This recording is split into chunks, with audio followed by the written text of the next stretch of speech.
And the Lord of the Rings really is in context of the Silmarillion.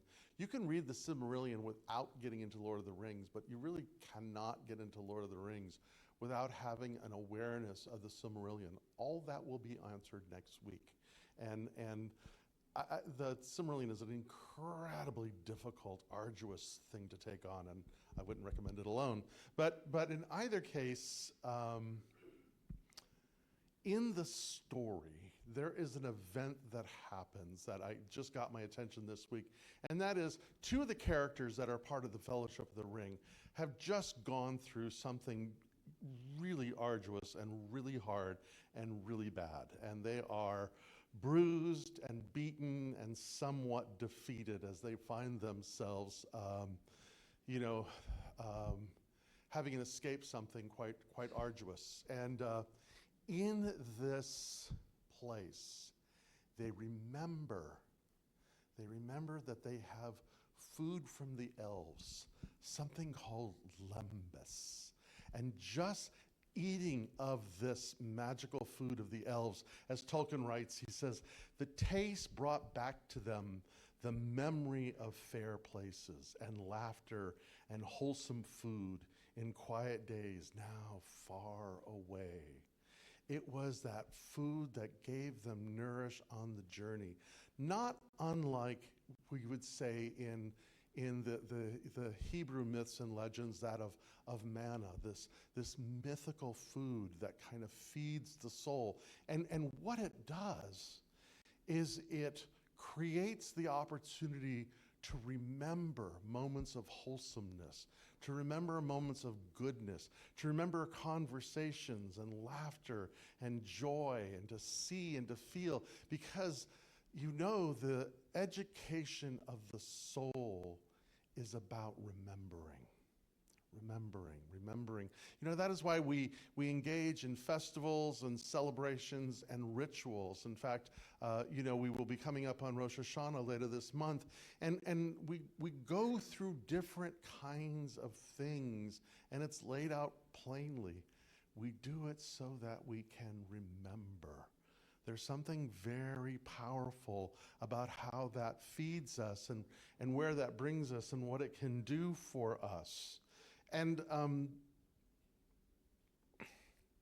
think for myself, as I think about a ritual, a season, a meal, or reading these books again, or whatever the case may be, yes, I'm repeating something, but I'm also engaged in something for the first time. Because you know what? We evolve, we shift, we change. Our perception shifts. And even though it triggers a memory in us, it is in the context of the experience that we're having on this day and how it nourishes us in this moment, or where it can take us. And so there's something really good about that, you know. And as I was thinking about this, I was thinking of George MacDonald. Because, you know, before there was Tolkien, before there was C.S. Lewis, before there was Owen Barfield, before there was Charles Williams, all of them members of an interesting group that used to get together and smoke pipes and drink ale and talk about their writings. It was a group, they called themselves the Inklings. But before the Inklings even got together, there was an author, he was a Scottish man, his name was George MacDonald, and he was a mystic, and he was an incredible writer, and he just, if you've not read George MacDonald, his stuff is just magical. And one of the books that he wrote, it's kind of like the primer of, if you want to get into the world of fairy, the world of the imaginal, the world of the creative process that inspired these other great authors. It's MacDonald, and he wrote a book called Fantastes, and it's an interesting, fun story, and I won't get too far into that whole thing, because the point of it is somewhere in that story, as it's going on, the main character, a man by the name of Anobos, he encounters this woman. She's a very strange woman, and she lives at the edge of the land of faery. And periodically she has to go into this land to nourish herself, to eat of the food, to commune with the inhabitants of this magical land. And what she says is, I should be ill, she continued, if I did not live on the borders of the fairies' country and now and then eat their food or go into this. And and here's the thing, we all know this woman, or we are this woman, right? Because for some people, what we understand is we have to kind of find our place in the borderland. Because it's so easy to remain so present in this world and all the things that go on in this world. And yet, if we don't feed our soul, we become ill, defeated, worn down. Our ability to imagine, our capacity to enter into the imaginal world is stilted. And when that happens, as it says in the Hebrew Bible, we become slaves into the dark land. And if all we want to do is stay rational and reasonable and present to what is happening in the world today, it will wear you down. I know this personally, and I know for several of you, you're having the same kind of experience because there's external things that are happening that are tough. They're really tough, maybe personally for you. They're really tough, or within your family or your circle of friends or whatever the case may be. I mean, we're not even talking about turning on the news or opening a newspaper. We're just talking about our lives. And sometimes there are seasons in our lives that demand a lot of us. Sometimes they can almost even feel overbearing. And if we don't take that time to nourish ourselves, then we become ill. We become vulnerable. And, so self-care, that idea of spiritual nourishment. This philosopher that I read, his name is Eugene Therick, and he says this. He says, she did not occasionally visit fairyland, converse with the fairies, and breathe that atmosphere. She would fall ill. She needed now and then to taste their food. The body needs earthly nourishment. The soul needs spiritual nourishment. The body grows ill without earthly food. The soul grows ill without spiritual food. So it's for all of us to know, what is it that nourishes you? What feeds your soul? And go to that well often, whatever that may look like, and how that is. And like I said, we know that person, right? We either know this really interesting person who, they set a priority, or maybe it is us. But we also know that when we wobble. And so, for myself, one of the things that really nourishes my soul, really feeds me, is these two friends of mine. We have known each other since high school. We have been best friends since high school. And I graduated in 1971. Do the math. It's been a long time, and we get together. So we get together monthly. We think that we're wild and crazy, because we'll go to Stone and we'll have one beer, and maybe a toke. But we'll have a conversation, and we'll be into this conversation that happens, and it's just so nourishing because all of us were sort of, we were introduced into a spiritual path that included Tolkien and Teilhard and Wendell Berry. We were exposed to these younger, and we've kept these conversations going through all our lives, through marriages and children and grandchildren and careers and one thing or another. But we've kept the conversation going, and how much I look forward to that conversation of this monthly get together, and how enriched I feel. Andrea saw me Friday night as I walked in, and she says, "You are just so happy right now," And I was like, "I am so happy right now," I kind of after a really tough week, because I'm dealing with some things with my stepfather and all that looks like, and it was just, it gave everything a level of perspective just to take that. As I'm speaking, I'm also thinking, this is the whole essence of the Jewish calendar, because the Jewish calendar is built around the Sabbath. We think, it's a lunar calendar, it's just that. It's built around the Sabbath. And what is the meaning of the Sabbath? To enjoy. to enjoy. It's not to rest, because then we're starting to lay our values on it. Yeah, because we're a culture that is addicted to production. So we think, yeah, you get to unplug and sharpen the blade, or whatever that saying was. No, that's not what the Sabbath is for. It's not to rest, it's to enjoy.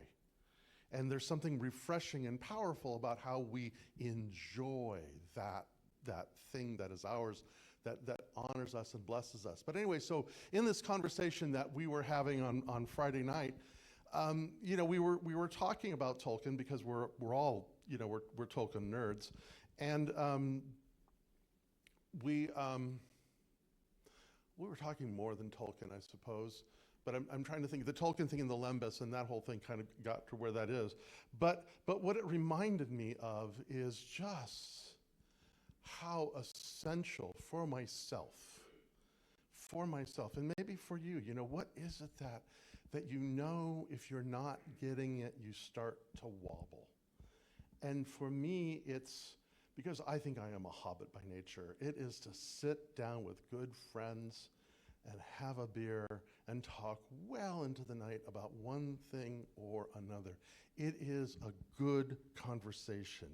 The Russian philosopher Alexander Petrovsky says it this way. He says, if I learn that there is someone with whom I could have a good conversation, I am willing and ready to crawl on all fours to get there.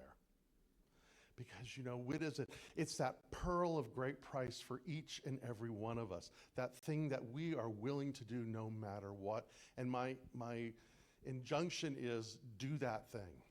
Do that thing, and do that thing often. Because how often do I'll speak for myself personally, I know the things that nurture me, and then I will get distracted on the whole thing that's going on here, and self-care is often the first thing out the window. And somehow or another, I think that's a good idea. And somehow or another, I think that I will do better by not getting enough sleep and getting enough rest or working out or whatever the case may be. There is that injunction that should be a priority.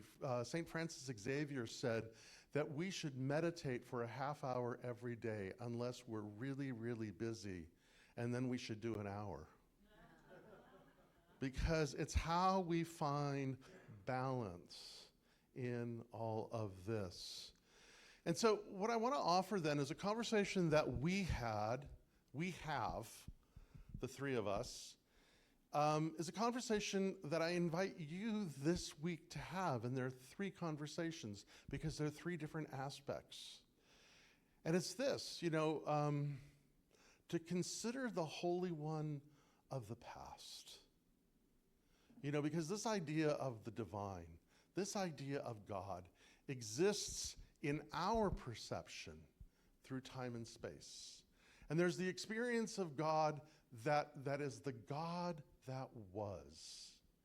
And this is where our memories, our stories, the God that was is the one that holds our past.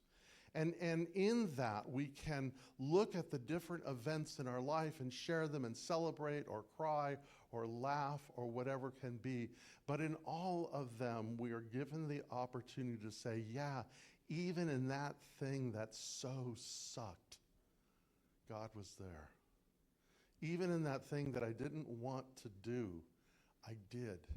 And my life changed forever for the good. I think of that, as I'm speaking this, I'm thinking of the reason I am standing in front of all of you guys today as the senior minister of this community is because back in the early 2000s, I was with a buddy and he and I got into a pretty serious accident. It was the kind of accident, where you stop and you look at each other and we're like, are we dead? It doesn't seem like we're dead, but we could have been because we're seeing traffic coming the other way because our car spun around on the freeway. And I remember shortly after that accident, it became really clear to me that I was done with excuses of why I had not gotten into the school of ministry and went. Because all of a sudden it was like, I almost died. And as a result of that, it was like, well, then I didn't. and I want to live. And if I want to live, I want to answer that call that has been nagging me for years and simply say yes to it. So that is the God that was. But there's also the God that is. And what that means is about being present to this moment. How is that divine presence in your life now? Now, in this moment. Here's a pro tip. When we think of the God that was, when we think of the God that is, it can easily lead us to gratitude if we let it. Because what it is inviting us to do is to use our conscious mind to direct our perception to that place that, as Ernest Holmes calls, that infinite sea of possibility. That even in this thing, there was the presence of the divine that was there. Even in this moment now, in these things that appear like they really suck, what I know is I'm being nourished, I'm being supported, I'm being guided, and all I really need to pay attention to is what is my next indicated step, and that will bring me to the divine of what will be. And I guess the thing about that is that divine presence that we will experience when we're beyond the world that we know now. Beyond the world that we know now. Another way, I was talking to a member of our community about this. Another thing is, it's the practice of surrender. I don't know how to get there. I think I do. I know what I need to do now, but I don't know where it will lead me. There's this wonderful line in The Hobbit where he talks about, beware when you step outside your front door and get on that path. You have no idea where it's going to lead you. And that's the reality. As Hartmut Rosa says, a controlled world is a dead world. A living world is filled with surprises. We live in an uncontrollable world. And that's the beauty of it, because there's an intelligence that is awakening and guiding, and we get to be part of that. And so again, the question is, what feeds our soul? Where do we find that nourishment by remembering when the divine was present at a time that we didn't think that it was? A remembering of, in this moment now, there is a power greater than myself, but it avails itself to my use. And there is a God that will be, that which leads us to the new, to the agile, to the novel, to what is unfolding, that we don't have to have the answer to it. And the invitation is each of those is a portal into the imaginal. Each of those is a portal into what Tolkien and MacDonald would call the land of fairy. And the thing about the land of fairy, as Eugene Terrakin says this, he says, the more you roam in fairy, or the more you avail yourself to the imaginal, the deeper you will long to go. And when you return, you cannot wait to get back. You need your cloud of witness, those who speak words of power to you and awaken you from slumber. You cherish those words. You know they are food from heaven because they make you whole. And at the very beginning of this service, I asked the question, what feeds your soul? And you know that it feeds your soul because participating in it, you feel whole. Happy Labor Day, y'all.